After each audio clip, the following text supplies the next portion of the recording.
My name is Audit Palmer, and I was 34 the autumn my whole family decided I was a thief. It started with a phone call. My mother didn't bother saying hello. She said, "Just move some of Daddy's money over, Eddie. The bank won't wait." My grandfather had been dead 8 weeks. I told her no. I said it the same way I tell a client their quarterly numbers.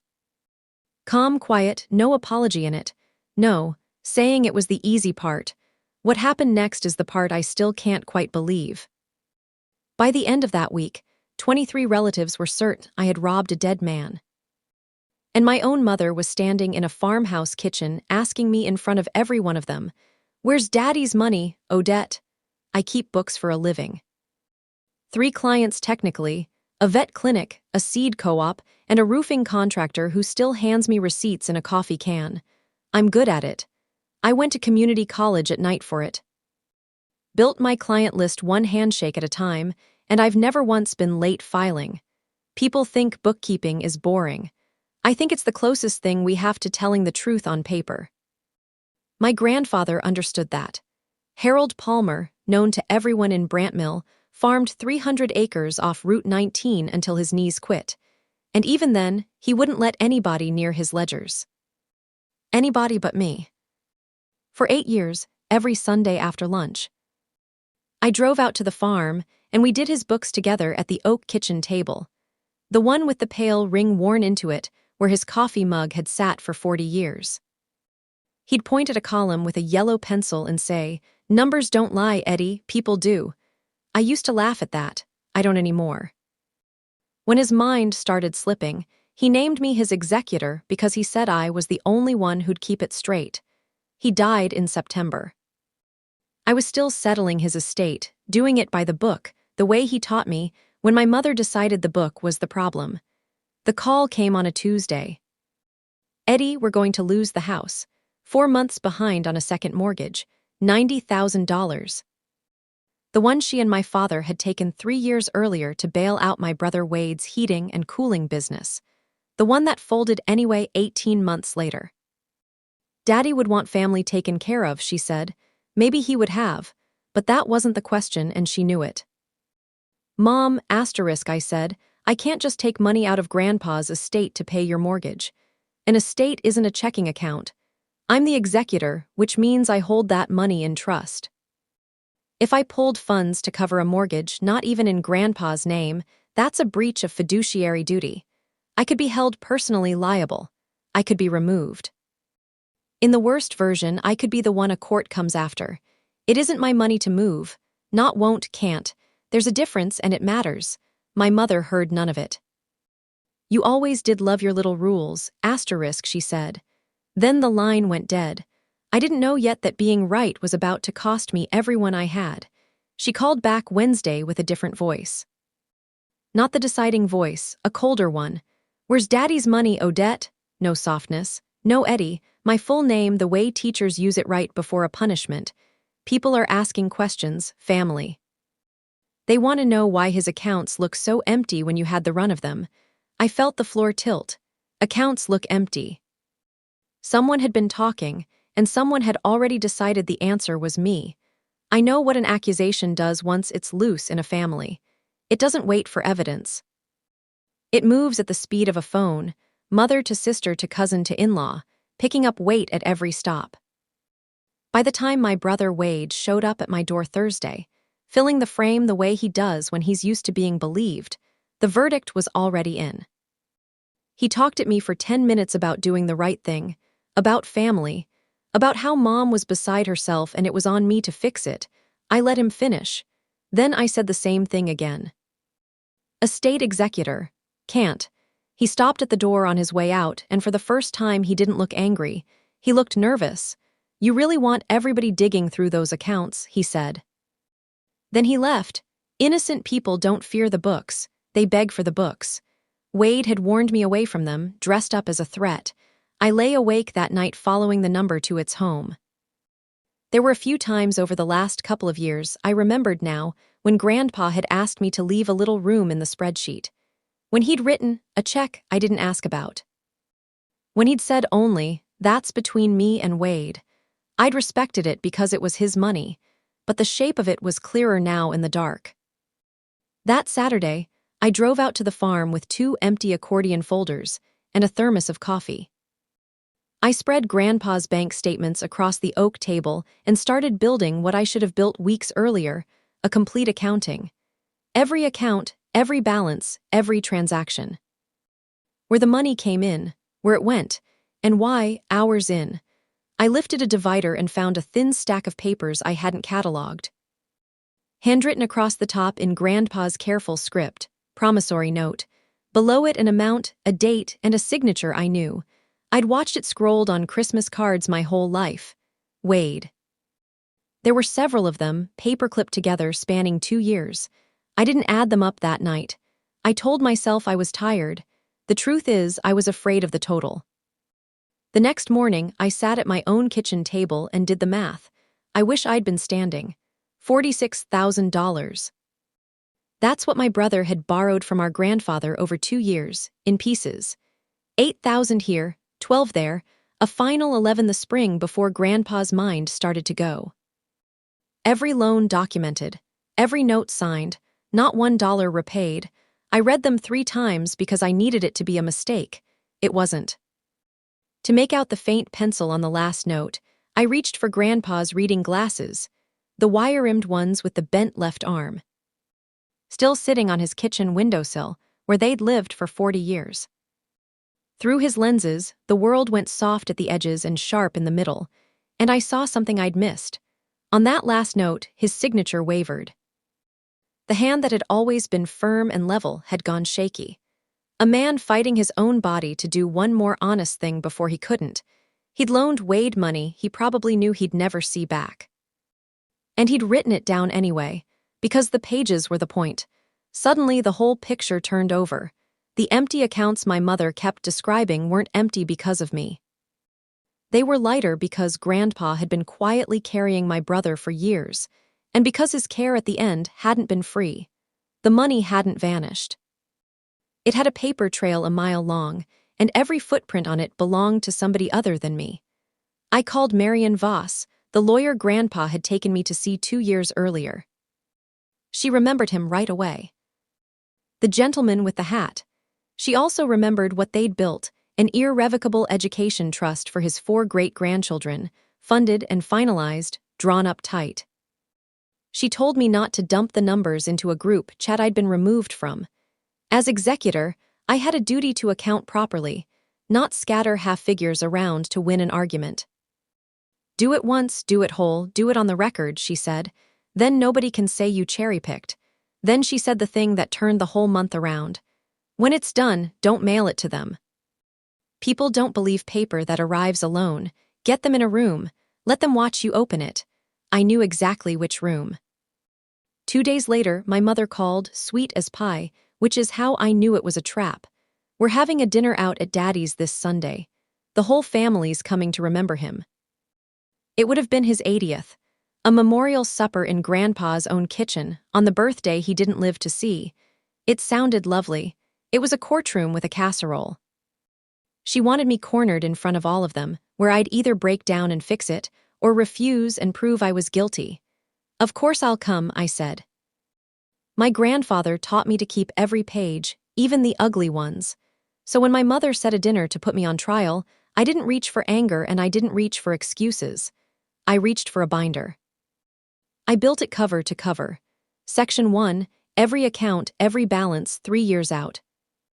Section 2, his care, 18 months in memory care after the fall, $71,000, every invoice stamped and dated. Section 3, the education trust. Marion's legal pages, $60,000 set aside for the great-grandchildren, including, and I underlined this twice, Wade's own 2 kids. Section 4, the promissory notes. $46,000, signed in my brother's hand, unpaid. Section 5, the math, 71 plus 60 plus 46. $177,000 accounted for to the penny. None of it in my pocket. There was one more thing, a piece that turned the whole accusation into a sad joke.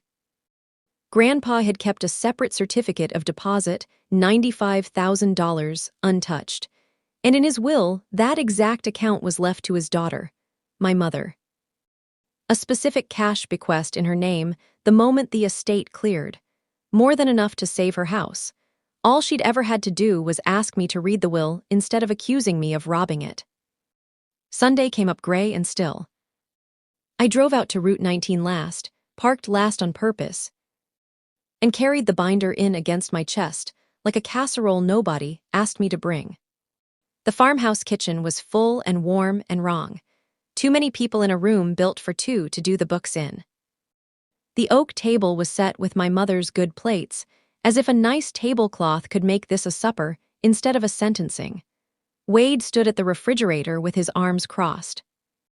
Carol orbited the room, dropping remarks like seeds. My mother presided at the head of the table, in Grandpa's chair, and would not look at me directly. My father stood near the door where he could leave. She caught my elbow before it started, steered me into the hall by the pantry. "Eddie," she said fast and low, "we don't have to do this in front of everybody. Just sign something tonight. Say it was a misunderstanding. Move enough to cover the bank, and I'll tell them it was a mix-up. I'll tell them you were never anything but good. A mix-up. Confess to a crime I didn't commit. Raid an estate I was sworn to protect." And in exchange, she'd graciously stop telling people I was a thief. I looked at my mother, really looked at the fear under the fury. At a woman drowning who had decided her own daughter was the rock she'd push under to climb out. I felt for her. I did. But feeling for someone doesn't mean letting them rewrite the truth on your back. "No, Mom. Quiet. No heat. We're going to do this in front of everybody because everybody's the one you told." She flinched like I'd raised my hand. Then she walked back out to her audience. I stood alone in the hall for 2 breaths. Then I picked up the binder and carried it to the table my grandfather taught me at, and sat down in the chair beside the empty one that used to be his. My mother didn't wait for grace. She stood up in Grandpa's chair, and the bright chatter died the way it does when everyone's been waiting for the real reason they came. "I think," she announced, "the family deserves some answers." 20-some faces turned toward me, and then she said it, the line she'd been polishing for 3 weeks. "Where's Daddy's money, Odette?" The kitchen went so still you could hear the clock. I set the binder on the table, square over the pale coffee ring. I rested my hand flat on the cover for a moment. Then I looked up at my mother, calm as a Sunday afternoon, and gave her the truest answer she would ever get from me. "I'll show you," I said. "I'll show all of you every dollar." And I opened the cover. I reached over to the windowsill and took down Grandpa's reading glasses, the wire-rimmed ones with the bent left arm, and put them on. Through his lenses, I looked at the first page. Then I looked up at the room over the top of them, the way he used to look at me when he was about to make a point I'd remember. "You all heard my aunt say it," I said. My voice didn't shake, it didn't rise. "Do the math," she said. "So let's do the math together, out loud, because I kept every page, I let that land." I kept every page. I turned to the first tab, $71,000. I slid the stamped invoices across the table, 18 months of memory care, every statement dated. "He never wanted any of you to know how scared he got at night. Now you do." A couple of the aunts looked down. Next tab, 60,000 into the education trust, Marion's legal pages laid out flat. "Locked away for college, your kids, and yes, Wade, you're 2 as well." Heads turned to Marion Voss by the door. She nodded once, quiet and certain. "That's the man you think I robbed." The room had gone a different kind of quiet, not the hungry kind. The kind that comes when a story people were enjoying turns out to be about them. Then I reached for the last tab, and my brother stepped away from the refrigerator. "That's enough, Eddie." 46,000, I said over him. And I laid the promissory notes on the oak table one at a time, like cards. Loan to Wade Palmer. Over 2 years. Signed by Wade Palmer. Not $1 repaid. The kitchen made a sound I'll never forget. A collective intake, the air going out of my mother's whole case at once. The notes went hand to hand. People who'd been so certain an hour ago were now staring at my brother's signature. The same loops they'd seen on 100 Christmas cards. "Those are private *, Wade said. Too loud. "That's between me and Grandpa." I'm the executor, I said. Every debt owed to the estate is my business. The books say you owe it $46,000, Wade. They've said so the whole time. That's why you didn't want anybody digging. He slammed his hand on the counter. A glass jumped. You always thought you were better than us, and there it was, not me yelling, him. The man who'd filled my doorway like he was used to being believed, coming apart in our grandfather's kitchen while I sat in a borrowed pair of glasses and didn't raise my voice once. Carol found herself then. Family doesn't ask for receipts, Odette. We don't do this to each other. I looked at my aunt over the top of Grandpa's glasses. These receipts, I said quietly, are the only reason nobody in this kitchen is talking to a prosecutor tonight. If I'd kept no records, if I'd done it your way, $46,000 would look like it walked off on my watch, and somebody would have a real case to make against me. The receipts are what keep this a family argument instead of a police report. Marion spoke from her chair by the door, dry and certain. I drew that trust myself. I've reviewed Ms. Palmer's accounting. It's complete and it's correct. She paused. You're welcome to contest the estate. A court will order an accounting, and it will be this exact accounting, read aloud again under oath, with everyone's lawyers billing by the hour. You've already heard it for free. Nobody moved. My mother, white-knuckled on the back of Grandpa's chair, finally let go. She sat down, not in his chair. She couldn't, suddenly, as if it had grown too big for her. She pulled out a plain one along the side, and for the first time in 3 weeks she looked at me directly. No apology, something worse and more honest. The dawning understanding of what she'd done, and to whom, and in front of how many people. I closed the binder. The sound of the cover settling was the loudest thing in the room. You all wanted to know where Grandpa's money went, I said. Now you know. It went to keep him safe, to send your children to school, and to a brother who never paid him back. None of it went to me. I kept every page. I could have ended there, but my grandfather didn't teach me to win arguments. He taught me to keep things straight. And keeping it straight meant telling my mother the whole truth, even the part that helped her. I opened the binder one last time to the final tab. Mom, asterisk, I said, there's something you never let me get to. I turned the page toward her.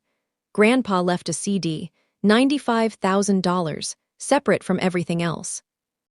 In his will, he left it to you. A specific bequest in your name the day the estate clears. Her head came up slowly. It's been sitting there the whole time, I said gently, because there was no need to be anything else. More than enough to cover the bank. I couldn't move it early, that's the law, not me being cruel, but it was always coming to you. All you ever had to do was ask me to read the will instead of telling the county I robbed it. She put a hand over her mouth. I'll walk it through probate the right way, I said. It's the strongest footing I can give you, and it's a good one. Wade was already gone out the back door into the dark, the screen banging behind him. The rest put their coats on quietly, not knowing where to look. Renee had moved to stand behind my chair sometime during all of it, a hand on my shoulder, choosing her side out loud at last. It didn't end with hugs. Real life rarely gives you that. My mother took the bequest. $95,000 cleared probate. The second mortgage got paid. The brick ranch is hers and my father's, free and clear. She has never once said she was sorry. But she called weeks later, and after a long silence she said, "You really did keep it all straight, didn't you?" It wasn't a question, and it wasn't an apology. From my mother, it was as close as the climate allows. I told her the same thing I'll tell you. Then I set one boundary, the only one that mattered. If she ever wanted to talk to me, she could do it to my face. Not in a chat I'm not in. The $46,000 is a debt to the estate, on the books where it always was. What Wade does about it is between him and a probate court. When the estate finally closed, the family let me take one thing from the farm. I took the oak table. It sits in my house on Sycamore now, in the corner where the light comes in. The pale coffee ring still worn into the wood, his wire-rimmed glasses folded on the windowsill within reach. The seed corn clock ticking on my wall. Some families heal loud all at once, tearful reunion, the whole production. Mine healed quiet in small, careful increments, the way you pay down a debt. A little at a time, on the record, with nobody pretending the balance was ever zero. Keeping the books was never really about the money. It was about refusing to let the truth get rewritten by whoever happened to be yelling the loudest. Saying no to your family isn't the same thing as stealing from them.